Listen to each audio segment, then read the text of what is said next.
നയഗ്രയുടെ രണ്ടാം ദിവസം രാവിലെ തന്നെ കിട്ടിയ ബസ്സും പിടിച്ച് നേരെ നയഗ്രയിലേക്ക്. ഏറെ നാൾ കാത്തിരുന്ന നിമിഷം ബസ് ഇറങ്ങി നയഗ്രയുടെ തീരത്തിലേക്ക്. നീല പുതച്ച് കുത്തിയൊഴുകുന്ന നയഗ്ര, എത്ര കണ്ടാലും മതി വരാത്ത അതിമനോഹരമായ നിമിഷങ്ങൾ. അടുത്തെന്തായാലും വേൾഡ് ഫേമസ് ആയ നയഗ്ര സിറ്റി ക്രൂയിസസിലേക്ക്. ടിക്കറ്റ് എടുക്കാനായി നേരെ ഇനി കൗണ്ടറിലേക്ക്. ചിലവുകളെല്ലാം എൻ്റെ വകയെന്ന് പറഞ്ഞു വന്ന തുഷമോളുടെ കണ്ണീർ കണ്ണാടി വെച്ചുകൊണ്ട് കാണുന്നില്ലെന്ന് പറഞ്ഞു. ടിക്കറ്റ് എടുത്ത് നേരെ നയഗ്ര ബോട്ടിംഗ് ലക്ഷ്യമാക്കി. ഇവിടുന്ന് ഫോട്ടോ എടുത്താൽ മതി, ഏത് ജെയിംസ് ബോണ്ട് ലുക്കിലും ഇമ്മാറാക്കി. ടൈം കളയാതെ നേരെ ബോട്ടിലേക്ക്. എവിടെ നിന്നാലും ഒരേ ലുക്കായതുകൊണ്ട് സൈഡ് പിടിക്കാനൊന്നും പോയില്ല.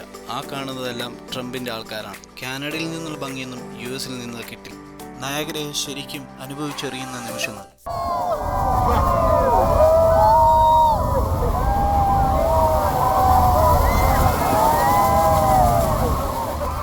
US കാനഡ ബോർഡർ ഷെയർ ചെയ്യുന്ന റെയിൻബോ ബ്രിഡ്ജിന് ടാറ്റ പറഞ്ഞ് ഈ നയഗ്ര ഇവിടെ അവസാനിക്കുന്നു.